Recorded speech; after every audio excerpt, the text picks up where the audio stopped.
Hi everyone, my name is Peter Sesele. So in this video, I'll be showing you how you can apply for your study permit in Canada. Congratulations if you've gotten your letter of acceptance and thinking about how do I even go about this whole study permit application? What is the website, and how do I even create the questionnaire till I get to the point where I'm going to upload all the necessary documents. So it's not that easy. For the purpose of this video, I'm going to be using the old portal, which is the JCK portal. Actually, this is still what a lot of people use. Probably like 95% of people still use the old portal, which is the JCK. So that is what I'm going to be talking about today. For those that are using the new portal, so this may not apply to you. So if you're using the old portal, definitely, it's very common. A lot of people use this, and I did a video recently comparing the old and the new portal. There is not a lot of differences, and if you still want to use the old portal, then you should watch this video to the end to see exactly how you can create your account from beginning to the end. So don't touch that die, make sure you stick and watch this video to the very end so that you know exactly how to create your study permit account and then how to go about the application. Okay, let's get started. So what I want to do is to just go on Google or any of the browser and type in IRCC login. Okay. And then mostly going to be this Canada.ca website. So you click on sign in to your IRCC account. For those that already have, an account, if you don't have an account, you can register here, but you can also register after you click on this sign in with JCK. So this is actually those already have an account. You can sign it with username, but for new persons, the best option is to click on this sign up. So you click on sign up and then you click on accept. And then you're going to create username. Let's say for the purpose of this video, I'm just going to use GradNext, GradNext 001, and then click on continue. And then the next thing is going to be to create a password. So I'm going to create a password.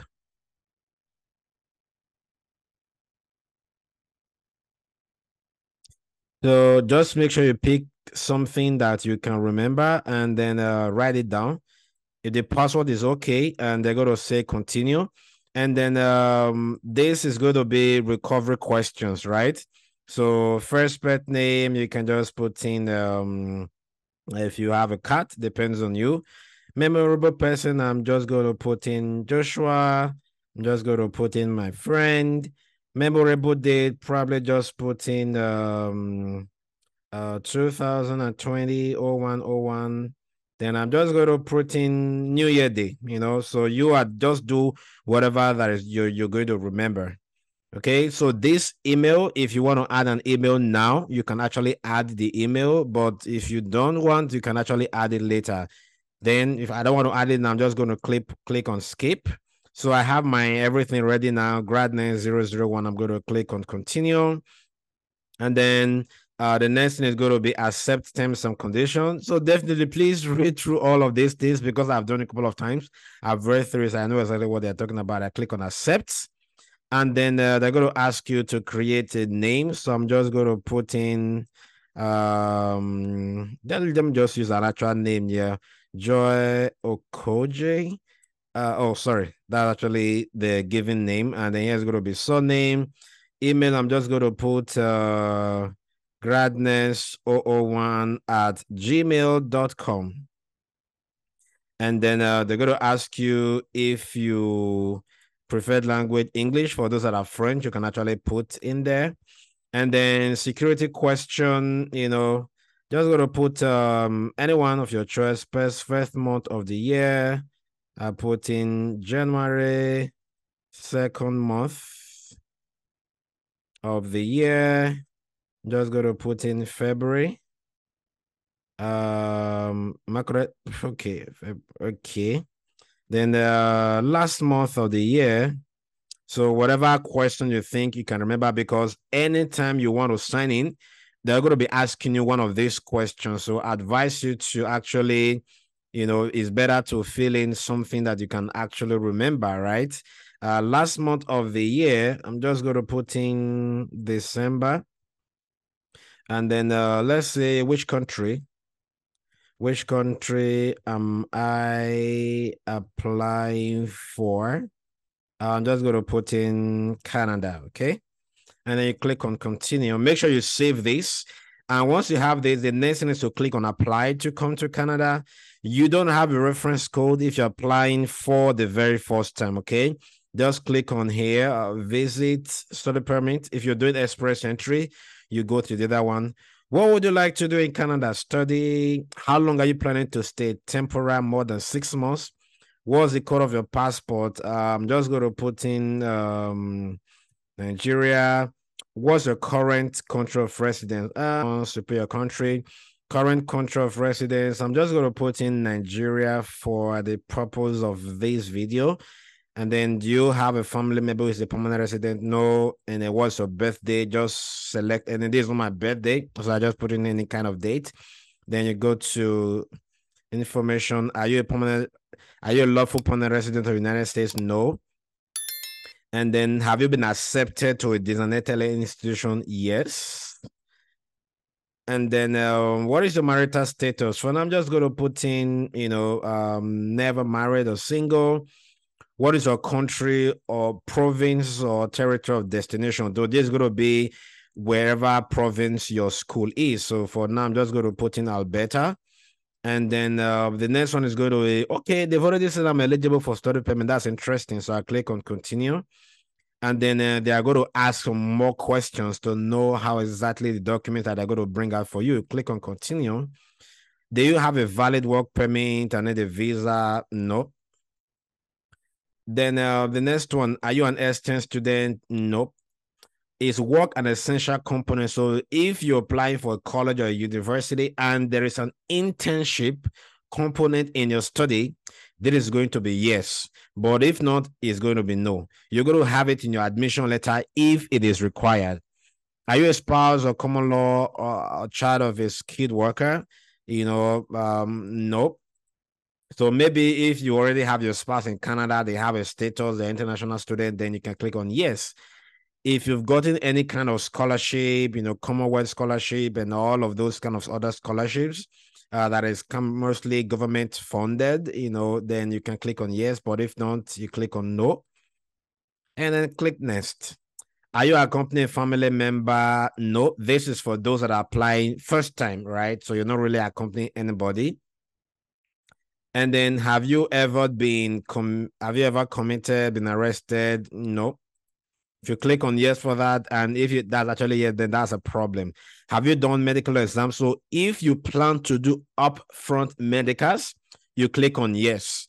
But if you don't want to do upfront medicals before you submit your application, just click on no. For in this case, let's say I plan to do medicals, so I'm going to click on yes, and then click on next. Do you want to submit an application for a family member? So this is actually where you submit an application for a family member. Let's say you want to add your spouse for work permits. You can actually do it here. If you want to apply for your children, you actually do it here. If you don't want to add, if it's just you, you click on no. But if there's a family member, you can click on yes. Okay, let's just click on yes if there's a family member, just for emphasis purpose. But if you click on no, it's going to skip all of this one. Let's say my family member, let's say if it's my spouse, then let's say I'm going to click Nigeria. Which country offer the travel document? Also pick the country and then click on next. And then it's a family member, permanent resident of the United States. Click on no. And then what's a family member? I'll say married if it's going to be spouse. Date of birth, I'm just going to put in, let's say 1994. Just choose a random date. Where with the family member, I just choose a better because it's going to be staying with me. Then why is a family member? Let's say work with an open work permit. If you want to apply for open work permit with a spouse, if you want to apply for visitor, you can click on visiting. Have your family member committed any crime? No. If they've done any upfront medical, you click yes. If not, you click on no. And then have they done their biometrics for your family member? You say no if it's the first time. And then there are fees. Yes, I'll be paying fees for my family member. Do you want to submit the application? No, for now. If it's just yourself and your wife, that's no. But if it's just yourself, if you click on no, it's not going to bring in these other forms. And then they're going to ask you, I'm not giving access to anyone to access my application. So I'm going to click on no. Have I done my fingerprint? No. So if you've already done, let's say, visitor's visa for Canada some time ago, you can actually use this. But if not, just click on no. And then the next one, there are fees associated. Yes, I'll be paying the fees. Then you have a way of scanning your document. Yes, I can scan my documents. There's an application fees. Yes, I'll be paying with a MasterCard. And then you can actually review your answers here to make sure that everything is correct. You can, if anyone is wrong, you can click on modify and actually just adjust it. But if not, you can move on to click on continue. And then they're going to give you some other information, and then you click on continue. And then this is where you're not going to have your document checklist, right? So some of the forms that you need to download, this is the applicant, right? So you can click on this form, and then it's going to download. Okay, so one of the thing with this form, sometimes it may not open directly, so you may have to go to your download folder to open that form. Okay, once you filled everything, you validate and then you upload, right? You just fill the form and then validate, and then you can upload it. This is your international passport, your letter of acceptance. This user family rep, you can also click on the form and then download the form as well. So this is basically for those that are maybe adding a family member and you're acting as a representative. So if you're a single person, you're not going to have this form. Proof of mutual financial support, or your bank statement, pay stub, letter of sponsorship, and all of those. Digital photo is more like the Canada stand, more like a white background. Okay. So more like a white background. It's going to be a white background for the digital photo. Then because I clicked on yes, because I clicked on yes, it's going to ask me to upload the medical. So if you clicked on no, it's not going to, there's some of these forms opening up. If you clicked on no, it's not going to ask you to upload this. Okay, if you want to wait for IRS to request for medicals before you do it, that's also fine. Family information, also click on this download, and then you will be able to you'll be able to fill the form, your father, your mother, your siblings, and all other things. Optional document, you can also fill this. This is sometimes where you fill in your what was it called, travel history and other things. Client information, this is where you have your letter of explanation, police report, your education credentials, letter of recommendation from work, and your maybe family pictures, any other documents to fill not added to the main application is going to be under the client information. So this is for those that are applying alongside with their spouse, right, or their children, right? Your spouse is going to be applying for the spouse open work permit. For if you're a single person, you're not going to have this. Okay, so you download this and fill work permit application form. Your spouse is also going to fill that family information, because your spouse is also going to list his or her siblings, right? The passport, purpose of travel. If you want to learn more, if you just click on this, it will tell you whatever. But for the sake of spouse open work permit, just write a letter to state that, oh, my spouse is following me on spouse open work permit. I've gotten admission into this school, and then that's it. Very short. Just a letter to explain why your spouse is following you. Then the digital photo, and then a proof of upfront. This is if your spouse have done upfront as well. If no, they're not going to bring up this form.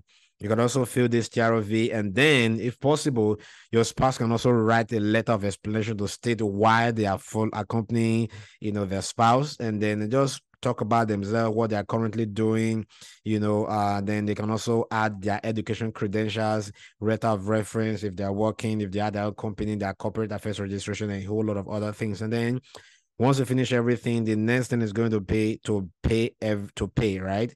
So you can't go next now, because until you fill everything, that is when you'll be able to click on next to pay the application fee. So that's going to be it for this video. When you download the form, they are really not very difficult to fill. Download them, and then you should be just fine. So thank you so much for watching this video. If you found this video helpful, click on the subscribe button so that whenever new videos are released, you'll be the first to get notified. And then please hit that like button so that it will help YouTube algorithm recommend this video to other people. So once again, thank you so much for watching this video. I'll see you in the next video. Cheers.